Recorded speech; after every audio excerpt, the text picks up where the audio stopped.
नमस्कार दोस्तों। आज हम राजस्थान की कला एवं संस्कृति में राजस्थान की वेशभूषा से संबंधित पढ़ने वाले हैं। यह जो टॉपिक है यह राजस्थान की हर प्रतियोगी परीक्षा के लिए उपयोगी है। यह हर एक परीक्षा में इसके संबंधित प्रश्न पूछा जाता है, चाहे वो पटवारी की भर्ती हो, चाहे रीट की हो, चाहे सेकंड ग्रेड हो, चाहे राजस्थान पुलिस की हो। मतलब राजस्थान की हर एक परीक्षा के लिए यह उपयोगी है। तो चलिए शुरू करते हैं। शुरू करने से पहले मेरी आपसे एक विनती है कि यदि आप चैनल पर नए हैं तो प्लीज़ चैनल को सब्सक्राइब कर दें। अब हम राजस्थान की वेशभूषा को दो भागों में बांटते हैं, पुरुषों के वस्त्र और महिलाओं के वस्त्र। पुरुषों के वस्त्र लिखे हुए हैं यहाँ पे: अंगरखी, अचकन, अजरक, अंगोछा, तमसुख, बुगतरी, घूगी, बिजरस, टोपी, पगड़ी, पायजामा, जामा, कमीज, पटका। आदिवासियों के लिए है ढेपाड़ा, खोयतू, पोतिया, पोत्या, गमछा, फालू।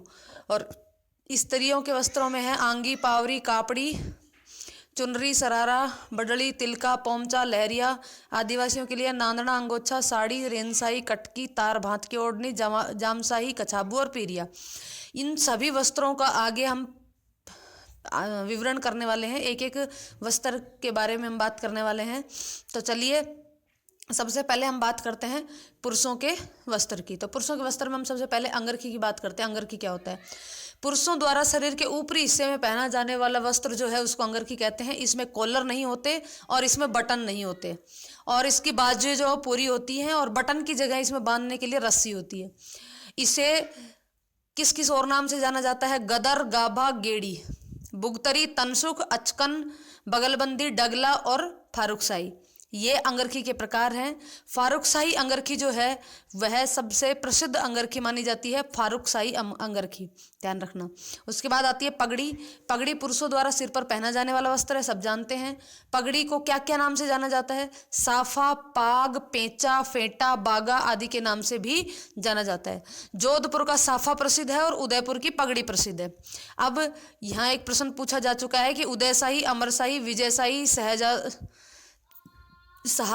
शाहजहानी, चुड़ावतशाही, जसवंतशाही, मांडपशाही, राठौड़ी, मानशाही, हमीरशाही, भीमशाही, स्वरूपशाही, अरसीशाही। ये सब क्या है? तो ये सब पगड़ी के प्रकार है। इनके आगे बताया हुआ है कि कौन कौन सी चीज़ किस किस के लिए नाम दिए हुए हैं। उदयशाही उदय सिंह के लिए प्रसिद्ध थी, इस प्रकार से। अब पगड़ी कौन से रंग की पगड़ी किस अवसर पर पहनी जाती है? तो मांगलिक अवसर पर पीले रंग की, शोक के समय सफ़ेद रंग की, विवाहोत्सव के समय यानी कि विवाह के समय मोठड़ी की। अब मोठड़ा क्या होता है? लहरिया सब जानते हैं, लहरदार लाइनें जिसमें होती है वो लहरिया होता है, और उन लहरदार लाइनों को काटते हुए जो लाइनें बनती है उसको मोठड़ा कहते हैं। तो विवाह के समय मोठड़े की, सावन में लहरिये की, दशहरे पे मदील की, होली पे फूल पत्तियों की, लड़ाई के समय केसर की, केसरिया रंग की, और शुभ अवसर पर पचरंगी पगड़ी पहनी जाती है। उसके बाद जो मेवाड़ के महाराणा को पगड़ी पहनाने वाला जो व्यक्ति था उसको झाबदार कहते हैं। पगड़ी को धारण करने के बाद उसके ऊपर एक आभूषण लगाया जाता है जिसे रतन पेच कहा जाता है। और जयपुर की जो लहरिया पगड़ी है उसको राजशाही पगड़ी कहते हैं। सुनार जो है वो आटेदार पगड़ी पहनते हैं, और बंजारे जो होते हैं वो पाटीदार पगड़ी पहनते हैं। सुनार आटे वाली पगड़ी पहनते हैं और बंजारे पाटीदार पगड़ी पहनते हैं। सबसे बड़ी पगड़ी बागौर संग्रहालय में रखी हुई है। तुर्रे, सरपेच, दुगदुगी का प्रयोग पगड़ी के ऊपर होता है। पगड़ी के ऊपर जो फीता बांधा जाता है, यदि वो सादा हो तो उसे उतरगी कहते हैं, और यदि उसमें सोना चांदी जड़ित हो तो उसे बालाबंदी कहते हैं। और ठूडी के साथ पगड़ी से जो बांधी जाती है उसको दतिया कहते हैं। फिर उसके बाद चोगा। चोगा क्या होता है? संपन्न वर्ग के पुरुषों द्वारा अंगरखी के ऊपर जो पहना जाता है, जो कि पैरों तक लंबा होता है, उसे चोगा कहते हैं। यह रेशम या ऊन का बना हुआ होता है, विशेष अवसरों पर यह पहना जाता है। उसके बाद जामा। यह शरीर के ऊपरी हिस्से में कोट नुमा, ऊपर से जो तंग होता है और नीचे से घेरदार होता है, उसे जामा कहते हैं। शेरवानी विवाह के अवसर पर पहनी जाती है, सब जानते ही हैं। जामा भी विवाह आदि के अवसर पर या युद्ध के अवसर पर पहना जाने वाला वस्त्र है। उसके बाद पायजामा, जो पैरों में पहना जाता है उसको पायजामा कहते हैं। बिजरस या ब्रिचेस घुड़सवारी के लिए कमर के नीचे के भाग में पहना जाता है। यह कमर के पास से तो चौड़ा होता है और पैरों में चूड़ीदार होता है, यानी कि चूड़ीदार पायजामा एक तरीके से होता है। धोती कमर के नीचे पहनी जाती है। यह 4 मीटर लंबी होती है और 90 सेंटीमीटर चौड़ी होती है। कमरबंद या पटका, तलवार वगैरह रखने के लिए कमर पर बांधे जाने वाले वस्त्र को पटका कहते हैं। पछेवड़ा या पछेवड़ी सर्दी के बचाव के लिए ओढ़े जाने वाले वस्त्र को पछेवड़ी और पहनने जाने वाले वस्त्र को आतमसुख कहते हैं। सर्दी के बचाव के लिए ओढ़ने वाले को पछेवड़ा और पहनने वाले को आतमसुख। आतमसुख सबसे बड़ा जो लंबा जो आतमसुख है वह जयपुर के सिटी पैलेस में महाराजा माधव सिंह के काल का रखा हुआ है। घुघी और बरसाती क्या है? वर्षा के समय में वर्षा से बचाव के लिए ओढ़ा जाने वाला वस्त्र घुघी कहलाता है और यह ऊन का बना हुआ होता है। अब है स्त्रियों के वस्त्र। तो स्त्रियों के वस्त्र सबसे पहले ओढ़नी, सिर पर जो ओढ़ी जाती है उसको ओढ़नी कहते हैं। इसे लुगड़ी, साड़ी, पोमचा, पीलिया पोमचा, लहरिया, मोठड़ा, धनक, दमड़ी आदि के नाम से भी जाना जाता है। लहरिया जो होता है उसमें सीधी लाइनें होती हैं, मतलब लहरदार लाइनें होती हैं, और मोठड़ा जो होता है उसमें लहरिया की लाइनें आपस में क्रॉस करती हैं, काटती हुई लाइनें बनती हैं, उसे मोठड़ा कहते हैं। पहले भी बताया था मैंने। पीला पोमचा, यह पुत्र होने पर ओढ़ा जाता है। जब पुत्र होता है तब पीला पोमचा, पुत्री होने पर गुलाबी पोमचा। चीड़ का पोमचा हाड़ौती क्षेत्र की महिलाओं द्वारा ओढ़ा जाता है। जो ये चीड़ का पोमचा होता है ये काले रंग का होता है, हाड़ौती क्षेत्र की विधवा महिलाओं द्वारा पहना जाता है। उसके बाद आता है लहरिया। लहरिया श्रावण मास में ओढ़ा जाता है। स्त्रियों के वस्त्रों में चीड़ का पोमचा जो होता है वह काले रंग का होता है और विधवा महिलाओं द्वारा ओढ़ा जाता है।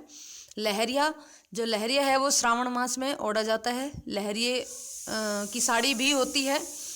तो यहाँ पे ये चीज़ ध्यान रखने की है कि विधवा महिलाओं द्वारा ओढ़े जाने वाले को कहते हैं चीड़ का पोमचा।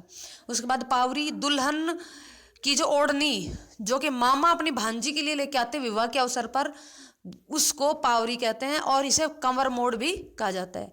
और बंधेज की बात करें तो वह जोधपुर का बंधेज प्रसिद्ध है। उसके बाद है आंगी या कुर्ती कांचली। स्त्रियों द्वारा तन पर पहने जाने वाला वस्त्र आंगी या तो फिर कुर्ती कांचली कहते हैं।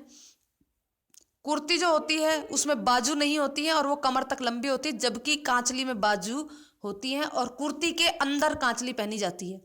उसके बाद आता है कापड़ी, चोली जो पीठ के ऊपर से तनियों से बांधी जाती है उसे कापड़ी कहते हैं। कुर्ता कमर तक लंबा होता है। उसके बाद घाघरा, पेटीकोट, लहंगा, ये सब कमर के नीचे पहने जाने वाले वस्त्र हैं।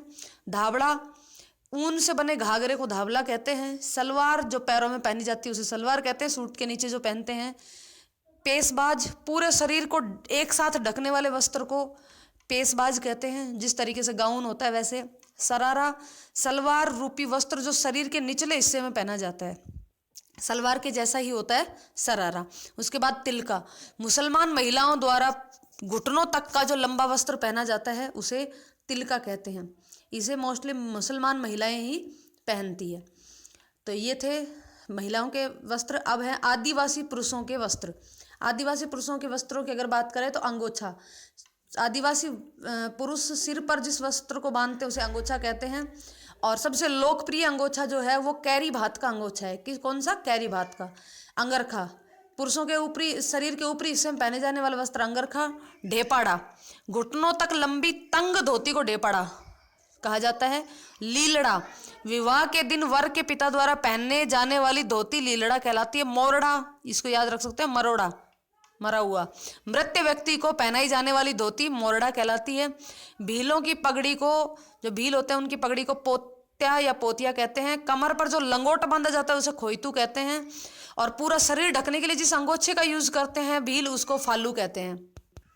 सहरिया जनजाति में साफा को तो खपटा कहते हैं, अंगरखी को सलूका और धोती को पंछा। साफा को खपटा, अंगरखी को सलूखा और धोती को पंछा। अब स्त्रियों, आदिवासी स्त्रियों के वस्त्र ओढ़नी के प्रकार इसमें बताए गए हैं। तारा भात की ओढ़नी, कैरी भात की ओढ़नी, ज्वार भात की ओढ़नी, लहर भात की ओढ़नी, ये सब ओढ़नियाँ हैं। तो ये मीणा महिलाओं द्वारा पहनी जाती है, विवाहित महिलाओं द्वारा। यहाँ पे एक अलग से ओढ़नी है कटकी या पावली भात की ओढ़नी जिसको बोलते हैं। यह एक ऐसी ओढ़नी है जिसको सिर्फ कुंवारी लड़कियां ही ओढ़ती हैं, उसको कैरी भात की, पावली भात की ओढ़नी या कटकी कहते हैं। उसके बाद आदिवासी स्त्रियों के जो वस्त्र है उनमें है जामसाई साड़ी, रेनसाई, लुगड़ा, कछाबू, नांदना, अंगोछा साड़ी आदि आदिवासी महिलाओं के वस्त्र हैं।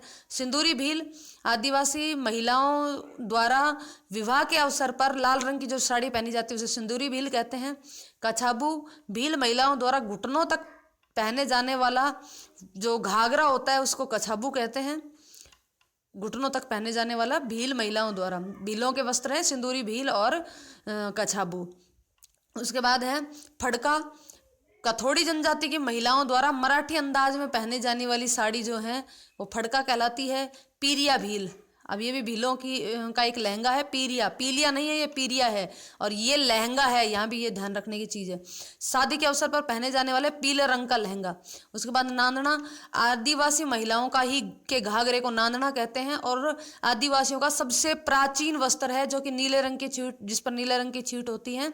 इसको दाबू प्रिंट, इस पर दाबू प्रिंट का प्रयोग किया गया है। रेनसाई, रेनसाई में जमीन काली होती है और बॉर्डर लाल होता है, जबकि जामसाई में जमीन लाल होती है और उस पर फूल पत्तियां बनी होती हैं।